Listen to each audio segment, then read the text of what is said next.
हाँ जी, आज हम चैप्टर जो स्टार्ट करने लगे हैं, ठीक है, वो हमारे पास क्या है, चैप्टर नंबर 8 है, ठीक है। Introduction of algebra exercise 8A हमने करनी है, क्लास 6 न्यू काउंटडाउन मैथ की हमारे पास सेकंड एडिशन की बुक है और ऑक्सफोर्ड का कोर्स है, ठीक है। इसका क्वेश्चन नंबर 1 हमारे पास क्या है कि are the following statement true और फॉल्स, ट्रू फॉल्स और ओपन, ठीक है। हमने ये बताना है कि ये हमारे पास जो गिवन स्टेटमेंट्स हैं कि इनमें से कौन सी ट्रू है, कौन सी फॉल्स है और कौन सी ओपन है। अच्छा जी, अब आपको पता होना चाहिए कि स्टेटमेंट क्या होती है, ओपन क्या होता है, क्लोज ये मतलब सॉरी ओपन क्या होता है, ट्रू फॉल्स, इन सब का क्या मतलब होता है, ठीक है। इसके लिए हम लोग क्या करेंगे कि अलजेब्रा की बेसिक टर्म्स हैं, ठीक है। पहले तो आपको वो पता होनी चाहिए, देन हम लोग इस क्वेश्चन की तरफ आएंगे, ठीक है। अगर वो टर्म्स आपको आ जाती हैं तो ये जो क्वेश्चन है ये आपके लिए बहुत इजी है, ठीक है। तो अब हम क्या करते हैं कि पहले हम देखते हैं कि अलजेब्रा के बेसिक टर्म्स क्या हैं और उनके क्या मतलब है, उनको हम समझने की आज कोशिश करते हैं, ठीक है। फिर हम एक्सरसाइज की तरफ जाते हैं, तो इसलिए आपने क्या करना है कि वीडियो को स्किप नहीं करना, एंड तक जरूर देखना है। छोटे छोटे मेन स्टेप्स हैं जो आज मैं आपको बताऊंगी कि कौन सी चीज़ क्या है और आपने किस तरीके से आइडेंटिफाई करनी है, ठीक है। तो इसलिए वीडियो को स्किप मत कीजिएगा। और उससे पहले अगर आप मेरे चैनल पे नए हैं और अभी तक मेरे चैनल को लाइक और सब्सक्राइब नहीं किया तो काइंडली मेरे चैनल को लाइक और सब्सक्राइब कर दें और अपने फ्रेंड और फैमिली के साथ ज़्यादा से ज़्यादा मेरी वीडियो को शेयर करें, सपोर्ट करें। और इसके अलावा मुझे फेसबुक और इंस्टा पर भी आप मुझे फॉलो कर सकते हैं। हाँ जी, अब हम यहाँ पे देखते हैं कि इंट्रोडक्शन ऑफ अलजेब्रा है, basic concept of some terms. हमने कुछ टर्म्स का देखना है कि उनका कॉन्सेप्ट आपके पास क्या है, ठीक है। सबसे पहले आपके पास है कि वेरिएबल, आपके पास हमें क्या पता है कि वेरिएबल क्या है, ठीक है। तो हम सबसे पहले वेरिएबल को डिस्कस करते हैं। It is a symbol that represent a quantity the value which is not known, ठीक है। ये बेसिकली क्या होता है कि एक सिंबल होता है जो कि क्या करता है, किसी भी क्वांटिटी के साथ आता है लेकिन उसकी वैल्यू हमारे पास नॉन नहीं होती, ठीक है। यानी मतलब कि एक्स वाई जेड ये जितने भी आ जाते हैं ना, ये अननोन होते हैं, ये हमारे पास वेरिएबल कहलाते हैं, ठीक है। कांस्टेंट क्या होती है, a term that has fixed value. अब वो टर्म जिसकी वैल्यू फिक्स्ड होती है और ये वेरिएबल से अलग नजर आएगी आपको, इसको हम कांस्टेंट कहते हैं, ठीक है। जिस तरह से ये 2x प्लस 3 है, तो ये टर्म आप देख सकते हैं कि ये आपके पास क्या है, कांस्टेंट है। ये आपके पास जो वेरिएबल है उससे बिल्कुल डिफरेंट है, यानी कि अलग करके है, ठीक है। ये a term that has fixed value, वो टर्म जिसकी वैल्यू फिक्स्ड। अब यहाँ पे देखिए 3 है, 3 की वैल्यू 3 ही रहेगी, ये नहीं है कि ये एक टर्म के बाद 4 हो जाएगी, 5 हो जाएगी, नहीं। यानी कि ये हमारे पास फिक्स्ड वैल्यू है। कांस्टेंट बेसिकली क्या होता है, वो वैल्यू जो कि फिक्स्ड हो उसको हम क्या कहते हैं, कांस्टेंट कहते हैं, ठीक है। And appear separated from a variable, और वेरिएबल से अलग करके हमें नजर आएगा तो इसको हम क्या कहते हैं, कांस्टेंट कहते हैं। नेक्स्ट आ जाता है algebraic expression, any any numeral variable or combination of numeral and variable connected by one or more sign of fundamental operation। fundamental operation क्या होते हैं, प्लस माइनस मल्टीप्लाई डिवाइड, ये जितने भी हमारे पास ऑपरेटर बेसिकली 4 होते हैं। फंडामेंटल जो ऑपरेटर्स हैं वो 4 हैं, ठीक है। और उनको यूज करके जो भी आपके पास वेरिएबल्स आते हैं या आपके पास न्यूमेरिकल आती है, यानी न्यूमेरिकल वैल्यूज आती हैं, उनको कनेक्ट किया जाता है एक दूसरे के साथ, तो उसको हम क्या कहते हैं, अलजेब्रिक एक्सप्रेशन कहते हैं, ठीक है। आसान लफ्जों में ये है कि कोई भी आपके पास वेरिएबल्स हैं, टर्म्स हैं, उनको आपस में जोड़ने के लिए जो ऑपरेटर्स इस्तेमाल किए जाते हैं उनकी मदद से जो एक्सप्रेशन बनता है उसको हम अलजेब्रिक एक्सप्रेशन कहते हैं, ठीक हो गया। हाँ जी, अब आ जाते हैं टर्म्स पे। द नंबर और letter separated by operator in algebraic expression, ठीक है। वो नंबर और लेटर जिनको अलग करने के लिए, ठीक है, ऑपरेटर्स का इस्तेमाल किया जाता है, उनको हम क्या कहते हैं, अलजेब्रिक एक्सप्रेशन कहते हैं, ठीक है। यानी कि अलजेब्रिक एक्सप्रेशन है, ठीक है, वो किसके साथ मिलकर बनते हैं, ये आपके पास कॉम्बिनेशन होता है न्यूमेरिकल वेरिएबल का, और उनको आपस में कनेक्ट करने के लिए ऑपरेटर्स इस्तेमाल किए जाते हैं, ठीक है। तो आपके पास क्या बनती है, अलजेब्रिक एक्सप्रेशन बनता है। अब उस अलजेब्रिक एक्सप्रेशन में हमने टर्म्स देखनी है कि टर्म्स कौन कौन सी हैं, ठीक है। तो टर्म्स का बाकी जिक्र आता है, मैं आपको बताती हूँ कि टर्म्स क्या हैं। द नंबर और letter separated by operator in algebraic. अच्छा जी, एग्जांपल देखें, x है, एक वैल्यू ये है, सॉरी एक एक्सप्रेशन ये है, एक ये है और एक ये है, ठीक है। अब ये वाले देखें कि x है, ये अलजेब्रिक एक्सप्रेशन है, यहाँ पर a प्लस b है। अब यहाँ पे देखें दो आपके पास वेरिएबल्स हैं, ठीक है, इनको आपस में कनेक्ट करने के लिए एक ऑपरेटर का इस्तेमाल किया गया और वो ऑपरेटर एडिशन है, ठीक है। तो ये दोनों मिलके जो एक्सप्रेशन बनाते हैं उसको हम अलजेब्रिक एक्सप्रेशन कहते हैं, ठीक है। अब इस तरह से यहाँ पे देखें 2x² - 3c है, है, ठीक है। तो ये दोनों भी आपस में किसकी चीज के साथ, किस ऑपरेटर के साथ कनेक्ट किए गए हैं, माइनस के साथ कनेक्ट किए गए हैं, ठीक है।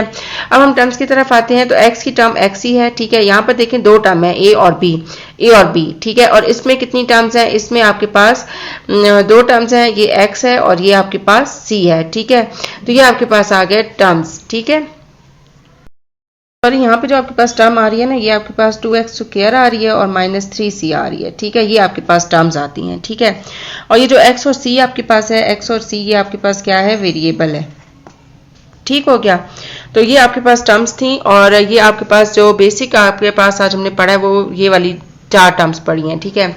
अब आगे हमारे पास कौन सा है, आगे हमारे पास ये है कि आपके पास कोफिशिएंट क्या होता है। हाँ जी, सबसे अहम चीज़ जो भी ये वो सैम्बल होता है जो कि वेरिएबल से पहले लगता है, यानी कि कोई भी सैम्बल है उससे पहले जो आपके पास न्यूमेरिकल वैल्यू आएगी वो आपके पास क्या होगी, या नंबर आएगा बिफोर वेरिएबल, वो सैम्बल या नंबर जो कि वेरिएबल से पहले आएगा उसको कोफिशिएंट कहते हैं, ठीक है। एग्जाम्पल देखें यहाँ पर 2xy है। अब ये जो xy है ना, ये आपके पास है वेरिएबल, ठीक है।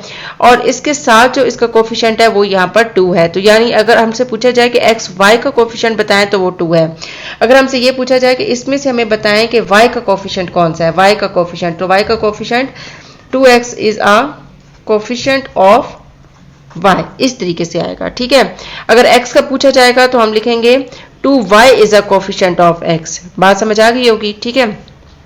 नेक्स्ट है -8y। तो अब यहाँ पे y वेरिएबल है और इसके साथ जो है वो -8 है। तो -8 हमारे पास क्या है कि y का कोफिशिएंट आ जाता है, ठीक है।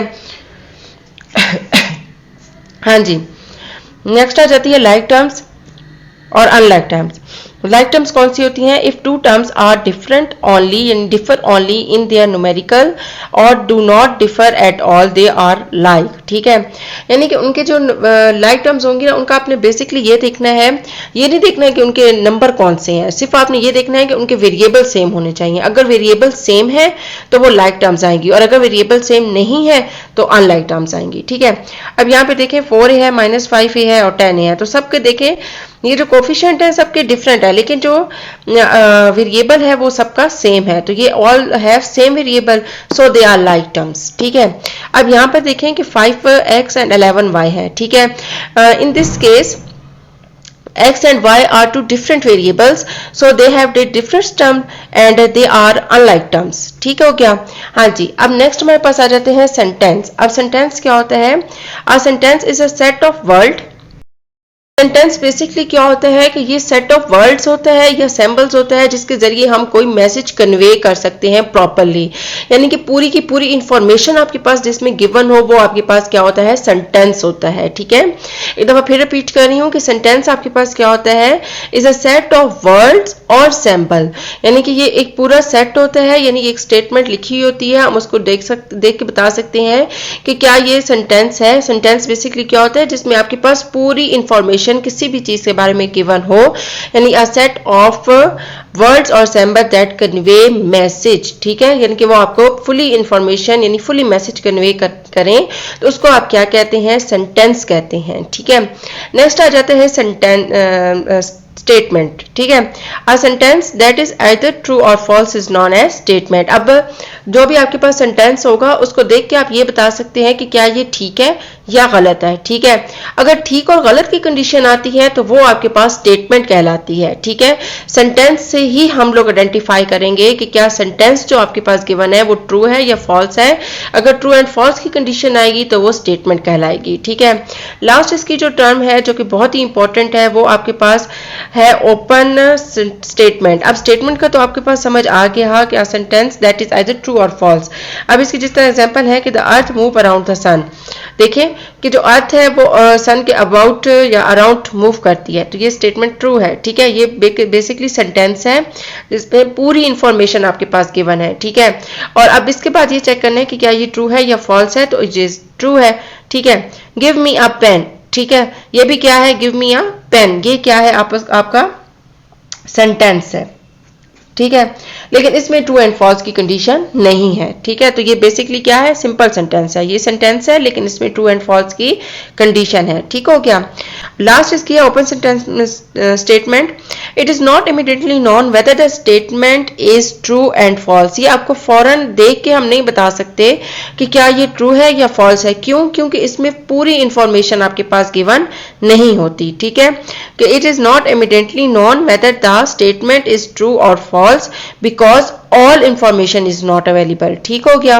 तो ये ओपन स्टेटमेंट है। अगर मैं इसकी एग्जांपल आपको देना चाहूं तो जिस तरह है 4 multiply x is equal to 12, ठीक है।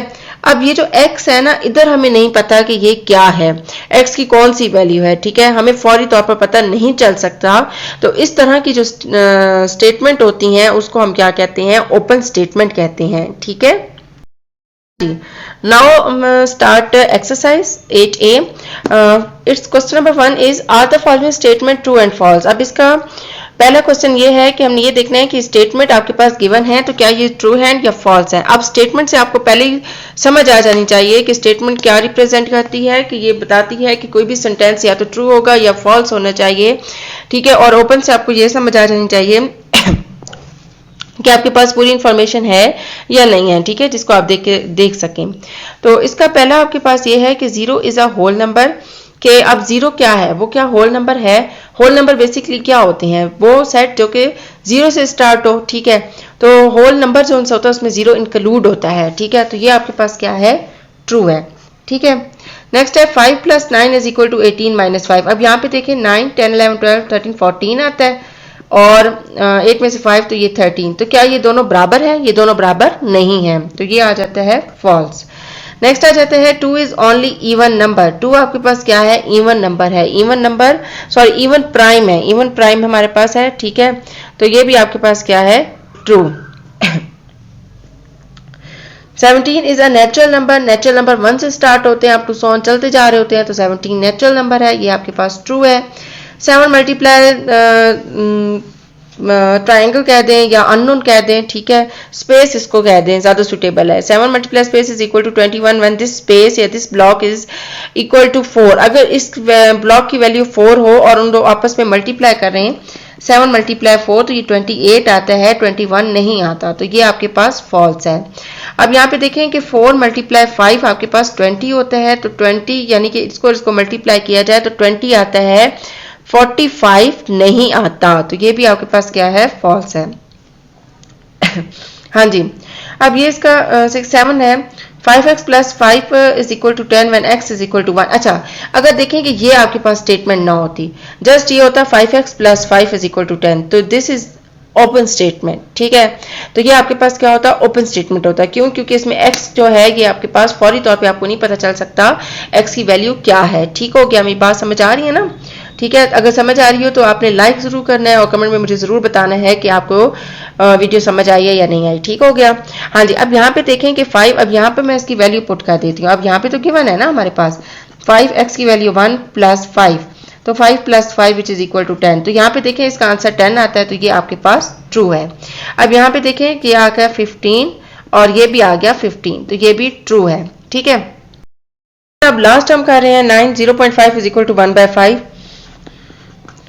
0.5 लिया, पॉइंट हटाकर 1 और 0 लगाया, तो ये आ गया 5/10। 5 1s are 5, 5 2s are 10, तो 1/2 आता है, 1/5 नहीं आता। ठीक है, तो ये भी हो गया फॉल्स। ठीक हो गया? हाँ जी। आज हमने इसका क्वेश्चन नंबर 1 किया है, कल इंशाल्लाह हम इसका क्वेश्चन नंबर 2 और 3 करेंगे, या हो सकता है सिर्फ 2 ही कर लें ताकि आपको इजीली समझ आ जाए। ठीक है। और यहाँ तक हमारा आज का लेक्चर कंप्लीट हो गया है। उम्मीद करती हूँ कि यहाँ तक आपको अच्छे से समझ आ गया होगा। जाने से पहले फिर एक दफ़ा आपसे हमारी रिक्वेस्ट है कि मेरे चैनल को ज़्यादा से ज़्यादा सपोर्ट करें, लाइक करें, सब्सक्राइब करें, अपने फ्रेंड और फैमिली के साथ शेयर करें, फेसबुक, इंस्टा सब पर शेयर करें। और कोई भी टॉपिक जो आप समझना चाहते हो तो मुझे कमेंट बॉक्स में ज़रूर बताइएगा, मैं उस पर ज़रूर वीडियो बनाऊँगी।